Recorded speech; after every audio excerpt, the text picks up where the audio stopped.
السلام علیکم، میرا نام منیرہ سوزر ہے۔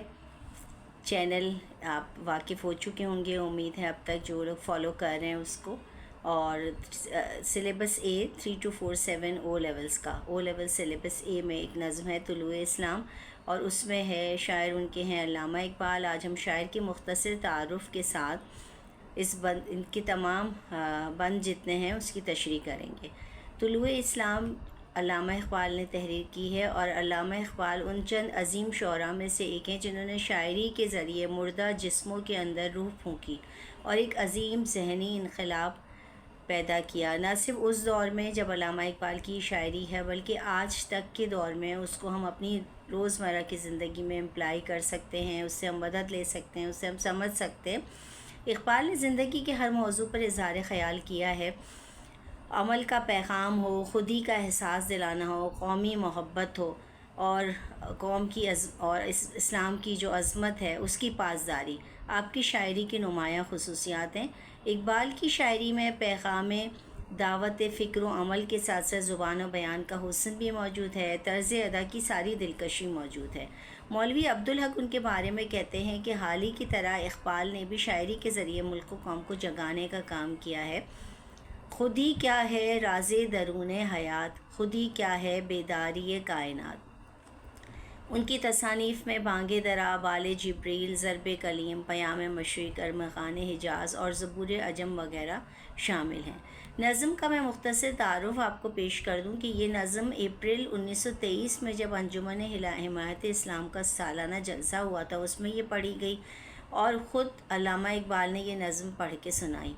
یہ نظم جس زمانے میں لکھی گئی ہے اس وقت مصطفیٰ کمال پاشا نے بے سر و سامانی کے باوجود یورپی سازشوں کی زنجیریں توڑیں اور ترکی کو آزاد کرایا۔ ایران کے رضا خان پہلوی تھے، ان کی رہنمائی میں زندگی نئی کروٹ لے رہی تھی۔ افغانستان میں امان اللہ خان استقلال کی بنیاد پختہ کر چکے تھے۔ مصر میں سعد زاغلول پاشا کی قیادت میں آزادی کی تحریک زوروں پر تھی۔ مغرب اقصیٰ میں غازی محمد عبد الکریم ہسپانوی افواج کو شکست دے رہے تھے۔ غرض کے اسلامی دنیا میں زندگی کی حوصلہ افزاں، امید افزاں لہریں دوڑ رہی تھیں۔ ہندوستان کے مسلمان بھی اپنی آزادی، ترکی کی خلافت اور عرب کو بچانے کے لیے ولولہ انگیز قربانیاں دے رہے تھے۔ لہٰذا یہ نظم جو ہے وہ سراسر احیاء اسلام کے ریوائول پر مسرت کے جذبات سے لبریز ہے۔ گویا علامہ اقبال نے ملت اسلامیہ کی برتری کا جو خواب دیکھا تھا 1908 میں، اس کی تعبیر کا آغاز ہو چکا تھا۔ آپ کی پیش گوئیاں عملی صورت اختیار کرنے لگ گئی تھی، جس کی وجہ سے انہوں نے بہت ہی اچھے سے اس کو پیش کیا ہے۔ پہلا بند ہے: دلیل صبح روشن ہے ستاروں کی تنک تابی، افق سے آفتاب ابھرا گیا دورے گرا خوابی، عروق مردہ مشرق میں خون زندگی دوڑا، سمجھ سکتے نہیں اس راز کو سینہ و فارابی۔ مسلماں کو مسلماں کر دیا طوفان مغرب نے، تلاطم ہائے دریا ہی سے ہے گوہر کی سیرابی، عطا مومن کو پھر درگاہ حق سے ہونے والا ہے، شکوہ تر کمانی ذہن ہندی نطق عربی۔ اثر کچھ خواب کا گنچوں میں باقی ہے تو اے بلبل، نوارہ تلخ ترمی زنچ ذوق نغمہ کمیابی، تڑپ صحنے چمن میں آشیاں میں شاخ ساروں میں، جدا پارے سے ہو سکتی نہیں تقدیر سیما بھی۔ وہ چشمے پاک ہیں کیوں زینت برگستہ وہاں دیکھیں، نظر آتی ہے جس کو مرد غازی کی جگر تابی، ضمیر لالہ میں روشن چراغ آرزو کر دے، چمن کے ذرے ذرے کو شہید جستجو کر دے۔ اب دیکھیں، میں اس کے ساتھ، اس ویڈیو کے ساتھ میں آپ کو اس کا PDF سینڈ کروں گی نوٹس کا۔ اس میں سارے اس کے الفاظ میں نے لکھے ہیں، کیونکہ اس میں عربی میں ہے، آپ صرف تشریح سمجھ لیں، اور الفاظ آپ اس میں ڈاکیومنٹ میں جا کے آپ دیکھ سکتے ہیں، ٹھیک ہے۔ تو پہلے بند میں حضرت علامہ اقبال اپنے منفرد لب و لہجے میں کیا حقیقت کہہ رہے ہیں کہ ملت اسلامیہ کے مصائب کی رات ختم ہو گئی ہے، مصیبتیں ختم ہونے والی ہیں، صبح سحر نمودار ہو گئی ہے، اور مشرق کی سرزمین جاگ اٹھی ہے۔ یورپ کی ریشہ دوانیوں نے مسلمانوں میں نئی لہر دوڑا دی ہے اور بے سر و سامانی کے باوجود مسلمان ہر جگہ کامیاب و کامیاب ہو رہے ہیں. گویا اسلام کے مقدر کا ستارہ جو ہے وہ اوج ثریا پر بلند ہو کر چمک رہا ہے. اب اس کی ہم تشریح کرتے ہیں کہ شب کے آخری لمحات میں ستاروں کی روشنی جس طرح سے مان پڑ رہی ہے، اس سے اس امر کا دیکھیں. جب ستارے جب صبح ہونے لگتی ہے اور ستارے مان پڑنے لگتے ہیں تو جب سحر ہونے لگتی ہے تو اس کا کیا مطلب ہوتا ہے کہ روشنی آنے والی ہے اور سحر نمودار ہونے والی ہے. تو علامہ اقبال کہتے ہیں کہ جلد ہی آسمان سے سورج طلوع ہوگا، پوری کائنات اپنی گہری نیند سے بیدار ہو جائے گی، کیونکہ مشرق کی مردہ رگوں میں اسی سبب زندگی کا خون لہو دوڑنے لگا ہے. لیکن یہ ایسی صورتحال ہے، ایسا راز ہے جسے بو علی سینا اور فارابی جیسے دانشور نہیں سمجھ سکتے. مغرب میں جو تہذیب و تمدن کو فروغ حاصل ہوا ہے اور وہاں کی سامراج نے جس طرح کمزور ملکوں کو اور بہت سارے مسلم ممالک کو اپنے قبضے میں کر لیا، اپنے زیر نگی کر لیا، اس کا رد عمل ظاہر ہونے لگا ہے. دیکھیں ایک وقت آتا ہے کہ انسان دباؤ کا شکار ہوتا ہے، لیکن جب وہ اٹھتا ہے، جب وہ آزادی کی طرف جاتا ہے تو وہ بے تاب و بے قرار ہو جاتا ہے. تو اسی طرح سے دنیا بھر کے مسلمان اٹھنے لگ گئے ہیں. اس صورتحال نے انہیں پھر سے اسلامی تعلیمات کی طرف رجوع کرنے کی ترغیب دی ہے، اس لیے کہ موجوں کے تندر تیز تھپیڑے جب موجیں ہوتی ہیں نا، دیکھیں پتھر سیپ میں موتی کیسے بنتا ہے، سیپ میں موتی ایسے نہیں بن جاتا، ایسے بنتا ہے کہ وہ بے تحاشا سمندروں کے تھپیڑے کھاتا ہے. طوفان کی موجوں میں ادھر سے ادھر ایک معمولی دریا قطرہ جو ہے، پانی کا قطرہ، وہ ایک قیمتی موتی میں ڈھل جاتا ہے. تو اب وہ یہ کہہ رہے ہیں کہ مسلمانوں نے بہت تھپیڑے کھا لیے، اب جو ہے وہ قیمتی موتی میں تبدیل ہونے والے ہیں. پھر وہ اس بات کی توقع کرتے ہیں کہ اب وقت آ پہنچا ہے کہ مرد مسلمانوں کو ایک بار پھر ترکوں جیسی شان و شوکت، ہندوستانیوں جیسی فکر اور عربوں جیسی تہذیب و فصاحت و بلاغت کے جوہر عطا ہوں گے.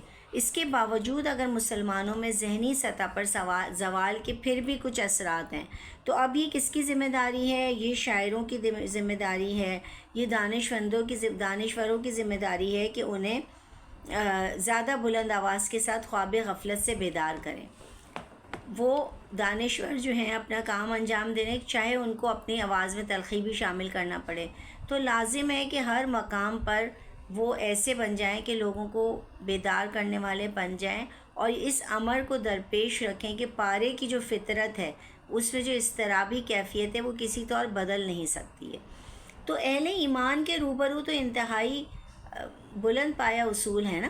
تو وہ جو ہے کہ ان کی توجہ دوسروں کی جو تہذیب و تعلیمات پر، غیر کی تعلیمات پر مرکوز ہیں، تو انہیں اپنے اسلاف کی دلیری سے بھی آگاہ کرنا چاہیے اور یہ کام دانشوروں کے سوا کوئی نہیں کر سکتا. تو وہ کہہ رہے ہیں کہ شاعر یہ تمہاری ذمہ داری ہے کہ مسلمانوں کے مردہ دلوں میں پھر سے زندگی کی تڑپ پیدا کر دے، آرزوں اور امیدوں کے چراغ روشن کر. یہی نہیں بلکہ اتنی تمہارے پیغام میں شدت ہو کہ ملت کا ایک ایک فرد تحقیق و جستجو کا والا و شیدہ بن جائے.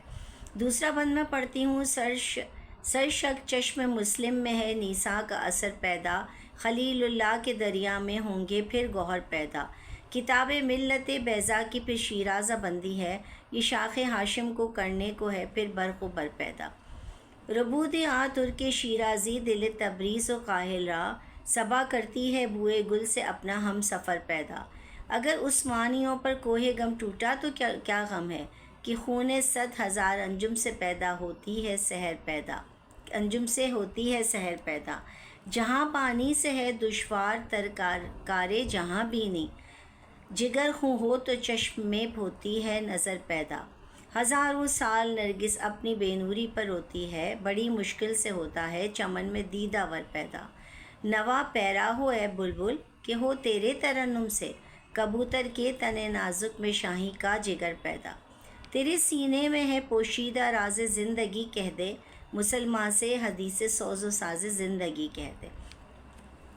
اب وہ یہ کہہ رہے ہیں کہ جس طرح موسم بہار کے بادلوں سے تازگی ہوتی ہے اور تازگی کے اثرات ہوتے ہیں. یہی کیفیت اب مسلمانوں کی آنکھوں سے بہنے والے آنسوؤں میں ہے، اور اس سے یہ اندازہ لگانا مشکل نہیں ہے کہ حضرت ابراہیم خلیل اللہ کی جو اولاد ہے اس میں پھر سے وہ قوت عمل پیدا ہونے والی ہے جو کبھی ان کے اسلاف کا ورثہ ہوتی تھی، جو کبھی ان کے آباء و اجداد کا ورثہ ہوتی تھی.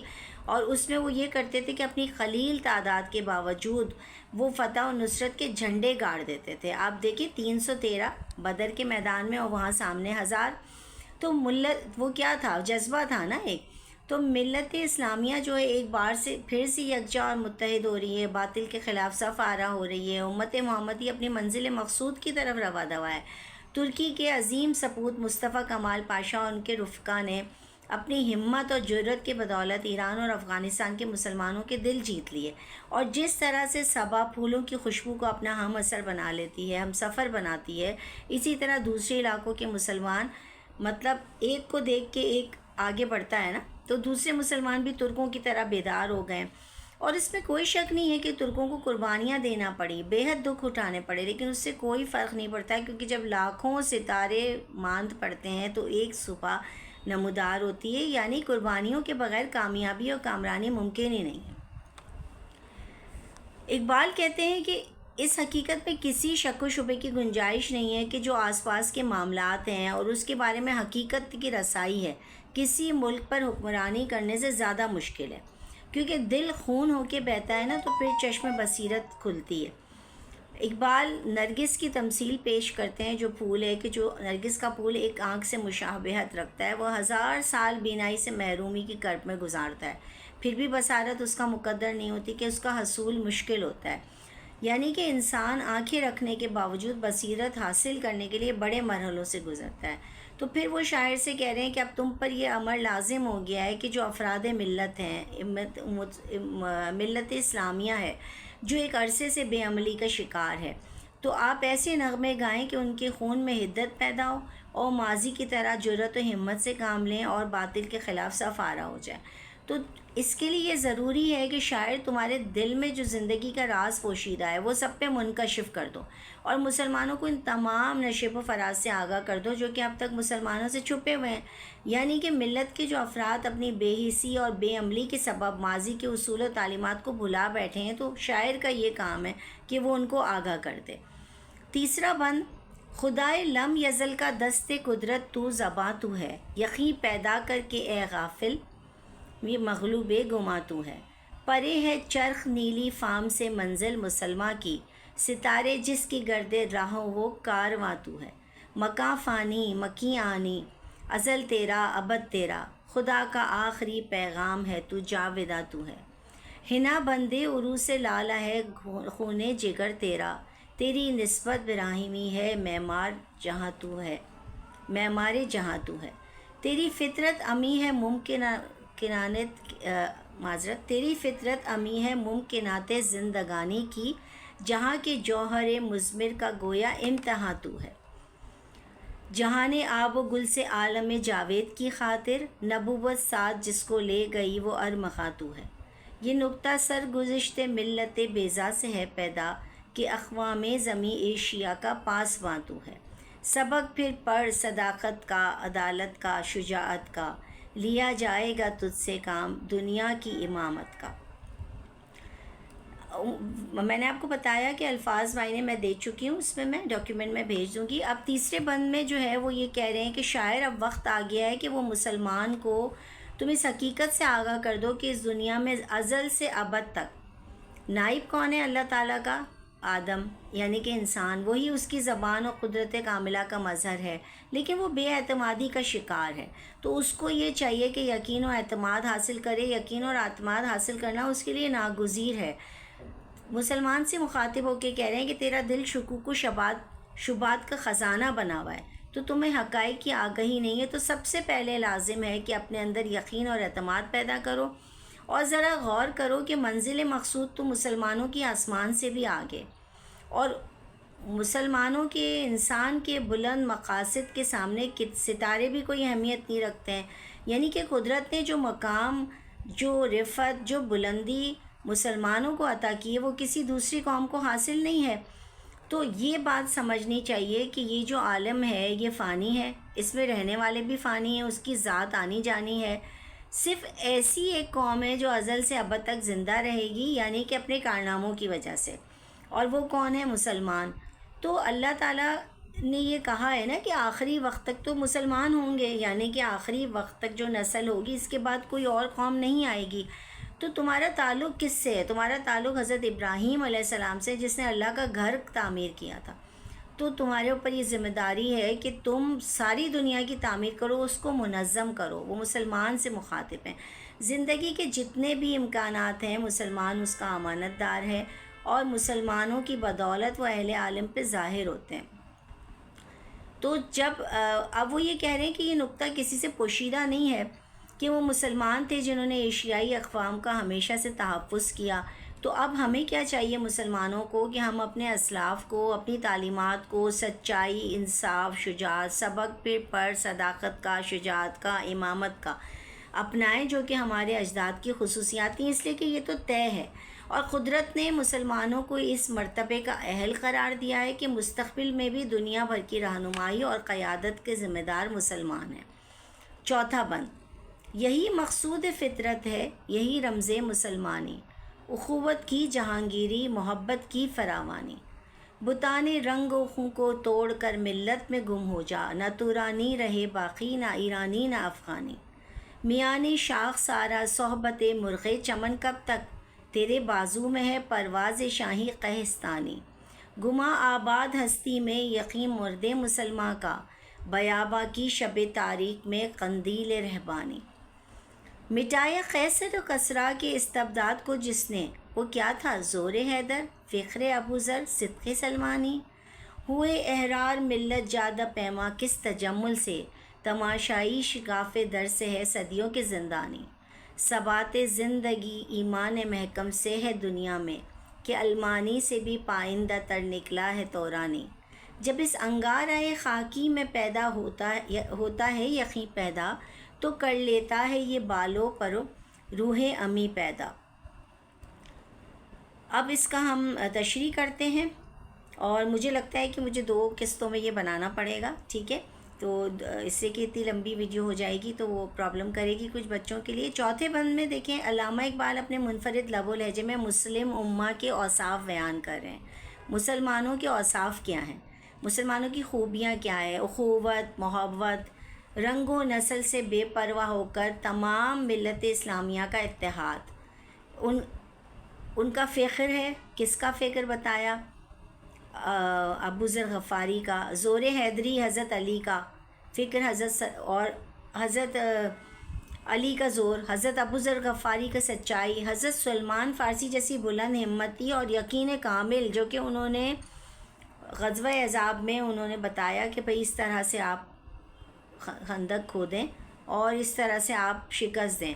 تو اس ایسی جملہ خصوصیات تھیں، فکر تھا، بہادری تھی، سچائی تھی، ہمت تھی، یقین کامل تھا، جس کی وجہ سے ترک مسلمان جرمنوں سے زیادہ مضبوط اور پائیدار نکلے۔ تو وہ یہ کہتے ہیں کہ تمہارے اوپر لازم ہے کہ تم محبت و بھائی چارے کو پوری دنیا میں عام کر دو۔ فطرت کا مقصود بھی یہی ہے، اور اسلامی تعلیمات میں بھی ہمیں ان رویوں کا ہی کہا گیا ہے۔ جو رنگ اور نسل کے بت ہم نے بنا کے رکھے ہوئے ہیں، ان کو توڑ کر ملت کا ایک جز بن سکتا ہے۔ رنگ، نسل، فرقہ واریت یہ اخوت اور محبت کے لیے زہر قاتل ہیں۔ اتحاد اور اتفاق کس میں ہے کہ ہماری جو پہچان ہے وہ تورانی، ایرانی، افغانستانی نہ ہو، بلکہ ملت کے فرد کے طور پر ہو، اور ملت واحدہ کو ایسے ہی کہ علاقائی حدود کو آپ یکسر متحد کرتے ہیں۔ ہم کہتے ہیں کہ ہندوستانی مسلمان، افغانی مسلمان، پنجابی مسلمان، سندھی مسلمان، اب بھی تو ہم یہی کرتے ہیں نا۔ تو وہ اس چیز سے علامہ اقبال روک رہے ہیں۔ اے مرد مسلمان، تو کب تک اپنی انفرادیت کو گم کرتا رہے گا؟ مسلمان کے اندر اتنی طاقت ہے کہ وہ اپنا جہان خود تعمیر کر سکتا ہے۔ وہ یہ کہہ رہے ہیں کہ تمہاری ذات تو شاہین کی طرح ہے، جو دوسرے پرندوں کا مارا ہوا نہیں کھاتا۔ دیکھیں شاہین کی یہ صفت ہوتی ہے کہ وہ مردار نہیں کھاتا ہے، وہ بلند پروازی کے ذریعے اپنے لیے خود شکار کرتا ہے۔ تو وہ ایک مسلمان کو شاہین کی خصوصیات اختیار کرنے کو کہہ رہے ہیں۔ وہ کہہ رہے ہیں کہ تیری ذات میں بھی یقین و اعتماد کا جو عنصر ہے اس سے جو اگر خالی ہے دنیا، وہ روشن چراغ کی مانند ہیں آپ کا ایمان ایسا ہے کہ جیسے پورا صحرا و اندھیرا، اور ایک مسلمان کا ایمان اور یقین صحرا میں اندھیری رات میں دیا جگمگا رہا ہو۔ تو اب وہ یہ بھی کہہ رہے ہیں کہ مسلمان اس بات سے بے خبر نہیں ہے کہ ایران اور روم کے کیسر و کسرا کی ہیبت، حضرت علی المرتضیٰ کی شجاعت و ہمت، ابو ذر غفاری کا فخر اور حضرت سلمان فارسی کی صداقت نے ایران اور روم کو ہلا کے رکھ دیا تھا۔ تو مسلمان بھی انہی خصوصیات کا امین اور وارث ہے، تو پھر ہم باطل کے خلاف کیوں نہیں کھڑے ہو سکتے ہیں؟ ہم باطل کے خلاف صف آرائی کر سکتے ہیں۔ تو یہ کہتے ہیں کہ اے مسلمان، تیرے بزرگوں کی تاریخ اس بات کی گواہی دیتی ہے کہ تیرے جرت مند بہادر جو آباء و اجداد تھے، وہ کس شان و شوکت سے اپنے دشمنوں کے خلاف کھیلتے تھے۔ اس نے ان کو شکست فاش دی، اور یہ تاریخ کا حصہ ہے۔ تو ایمان محکم ہی وہ خصوصیت ہے جس کے طفیل زندگی پائیدار ہو سکتی ہے۔ اس کی مثال جرمن اور ترک ہیں کہ جرمن کے پاس ہر طرح کا اسلحہ تھا، اس کے باوجود وہ ترکوں کے جذبہ حریت سے شکست کھا گئے۔ دیکھیں، جب مسلمان میں یقین اور اعتماد جنم لیتا ہے نا، تو اسے بے سر و سامانی میں بھی حضرت جبرائیل جیسی قوت پرواز عطا ہوتی ہے۔ یہاں پر میں اس ویڈیو کا اختتام کرتی ہوں۔ ہم 5ویں بند کے ساتھ دوسری ویڈیو بنائیں گے انشاءاللہ۔ پارٹ 1 ہے یہ، اور پارٹ 2 بنائیں گے۔ آپ چینل کو لائک کیجئے، سبسکرائب کیجئے، شیئر کر دیں ان لوگوں کے درمیان جن کو ان کی واقعی ضرورت ہے۔ اللہ حافظ۔